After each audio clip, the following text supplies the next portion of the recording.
Loh, betul tidak? Karena mereka sudah jalani hukuman manusia, kita masih bebas. Belum dihukum Tuhan, belum dihukum manusia. Lebih jahat kita ini kalau kita gak bertobat. Saudara, ayo kita tunjukkan kepada dunia. Saya berkata kepada Mukti, agama bisa beda, tapi kita tetap manusia di hadapan Tuhan. Tanggal 28 kemarin pas Sumpah Pemuda, saya ada di kelompok anak-anak muda yang wah, luar biasa ramenya. Ada kira-kira 7 atau 8 grup musik itu tampil gantian, saudara. Nah, saya diminta untuk, saya nggak khotbah karena bukan acara Kristen itu. Saya cuma mengulas tentang Sumpah Pemuda. Saya berkata kepada mereka, 17 tahun sebelum bangsa ini merdeka, itu waktu yang cukup lama. Ada sekelompok anak muda yang waktu itu nggak ada orang mikir kapan bangsa ini merdeka. Karena penjajahan luar biasa. Itu 17 tahun sebelumnya. Tahun 28 ke 45 kan 17 tahun. Tapi mereka bisa mikir. Dan mereka bersumpah. Sumpahnya nggak main-main. Kami putra-putri Indonesia bersumpah, bukan berjanji. Sumpahnya bersumpah bertanah air satu. Tanah air Indonesia.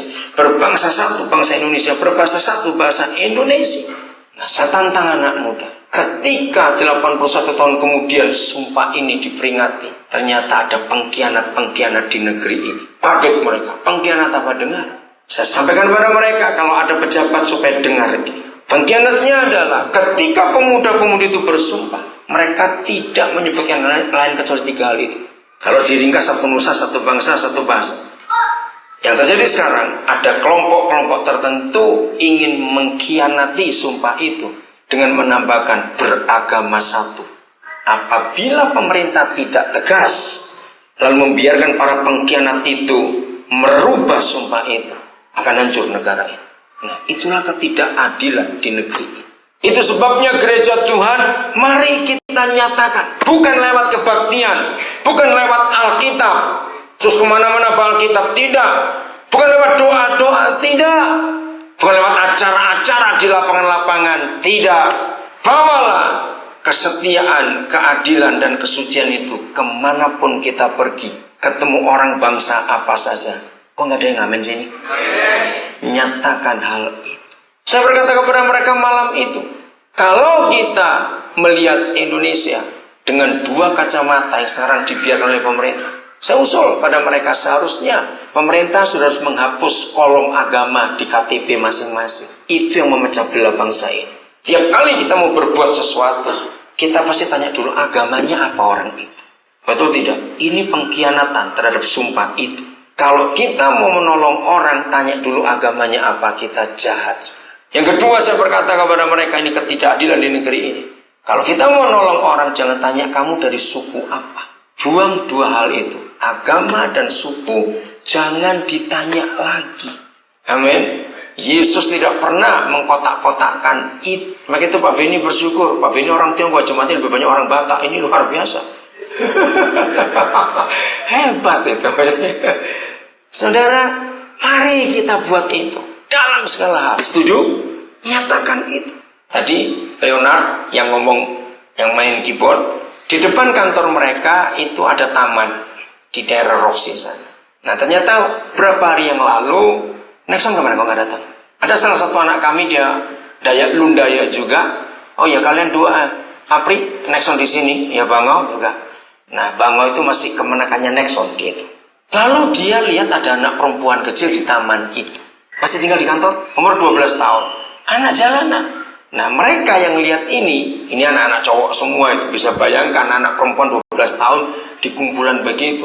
Langsung mereka ambil dibawa ke rumah, saudara. Kami nggak tanya agamamu apa, nggak tanya kamu dari suku apa, itu nggak urusan. Yang penting kamu manusia yang perlu ditolong.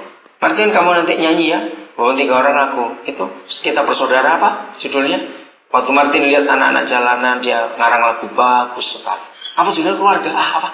Saudara. Ya, nanti siap ya. Walaupun cuma 3 orang mau minta drummernya itu. Jeff, hari ini Papa lihat kamu lain, Jeff. Sampai Pak Willy juga gak kenal kamu. Oke. Jadi nyatakan itu kepada dunia. Amin. Kesetiaan, keadilan, dan kesucian. Sekarang saya akan bahas lebih banyak soal kesetiaan, saudara. Kenapa? Karena keadilan dan kesucian tidak akan nyata kalau nggak ada kesetiaan lebih dulu. Mengapa dunia dalam mengambil contoh, model, figur, perdamaian, kesucian, itu pasti pakai burung merpati. Kenapa nggak pakai bebek atau bedet? Pernah nggak saya tanya itu? Kenapa? Waduh, kalau pakai bebek dan bio cerewetnya minta ampun nanti ini. Kenapa mesti pakai merpati? Saudara, itu luar biasa. Dulu saya orang Surabaya, Pak Paulus orang Surabaya juga. Apalagi di kampung dia dulu tinggal di Gembong, itu banyak orang Maduranya. Saudara, ya Pak David masih ingat ya orang Surabaya juga. Saya sampai hari ini belum pernah ketemu suku lain di Indonesia kecuali suku Madura yang main judi pakai burung dara. Ya, saya nggak tahu kenapa suku lain nggak ikut. Ada satu dua tapi nggak sehebat orang-orang Madura. Nah, di Surabaya itu ada aduan, namanya aduan, istilah mereka aduan doro. Jadi burung merpati itu yang dibuat aduan. Nah, yang setelah saya jadi hamba Tuhan, saya itu baru terpikir, saudara, hebatnya merpati itu. Ya, bagi yang belum tahu, coba saya beritahu kepada saudara. Begini burung itu, betinanya, ya kalau saya bilang bukan istrinya, pasti bukan, no, burung kok istrinya. Betinanya itu dipegang oleh orang-orang di bawah. Jadi biasanya kaki diarahkan ke belakang, kaki yang memuncul ke belakang dengan merpati itu dengan ekor dipegang begini. Bukan begini pegangnya, nanti terbalik dia. Harus begini, ya. Pegang. Sayapnya nggak boleh dipegang juga, jadi cuma ekor dan kakinya, bisa bayangkan ya. Nah, lalu orang Madura bilang dikeper, ini ya. Jadi ketika burung itu dikeper begini, otomatis sayapnya buka. Nah, jadi dia keper-keper, namanya begitu. Jantannya itu diterbangkan bisa sampai 5 km atau 10 km tergantung kemampuan burung ini. Nah, di situ mereka itu adu, makin jauh mereka terbang dan makin cepat nyampenya, itu yang juara. Nukiknya pun dihitung bagaimana gaya sayapnya. Kalau menukik itu burung ketakutan namanya itu. Jadi mereka itu nilai, wah sampai sebegitu hebat. Dulu saya masih kecil seneng lihat burung, bukan judinya saya suka, enggak, tapi lihat mainnya itu luar biasa. Oke? Nah, yang saya kagum, ini tidak pernah hanya satu betina yang ada di bawah. Ini bisa sampai 15, 10, 20 betina, tergantung. Dan ini jejer-jejer dekat, saudara. Jaraknya itu enggak jauh-jauh, berjejer dekat. Jadi bisa 15, 10, bayangkan, oke? Nah, ketika si pemegang betina ini sudah melihat dari jauh, dari ketinggian, rombongan jantan datang, mereka mulai siap. Siap dengan gaya begini, nah mulai ngeper begini, saudara. Yang saya heran dari merpati ini, puluhan jantan terbang, puluhan betina di bawah, dan mereka nggak pakai kacamata, nggak keliru betina yang mana yang mereka hampiri. Ngerti nggak maksudnya? Kita aja pakai kacamata masih kurang aja. Mereka itu nggak pakai kacamata, dari jauh nggak keliru mana yang pasangan dia, saudara. Jadi nggak ada begitu, keliru terus itu nggak ada juga. Langsung tahu mana istrinya itu. Hebat nggak ya? Yang belum tahu harus tahu hal ini. Sampai hari ini orang Madura masih buat itu. Sampai hari ini di Surabaya. Nah, setelah saya jadi hamba Tuhan, saya tuh belajar. Ternyata merpati adalah satu-satunya jenis unggas yang monogami.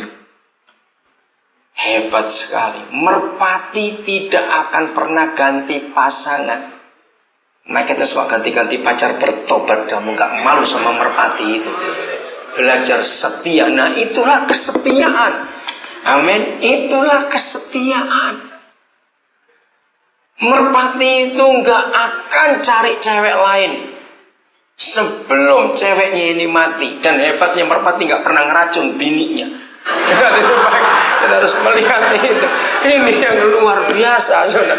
Mau beli racun di mana dia? Jadi sekarang kita tahu kenapa merpati itu jadi lambang yang luar biasa, kesetiaan. Saya mau bicara kepada kalian anak-anak muda yang hobinya ganti-ganti pacar, awas kamu dalam nama Yesus. Merusak betul kamu itu. Belajar setia. Kalau belum yakin betul, jangan bicara ini pacar atau jodoh. Tunggu sampai waktu akan membuktikan nanti. Tadi kita mendengar Heaven and Friends menyanyikan lagu Cinta Harus Memiliki. Saudara, pertama saya dengar lagu itu saya langsung, Nah, waktu mereka buat album, saya bilang ini harus jadi judul album. Mereka nggak mau percaya. Nah, setelah album beredar, ternyata memang lagu itu yang hits betul. Karena apa? Sangat indah, cinta harus memiliki.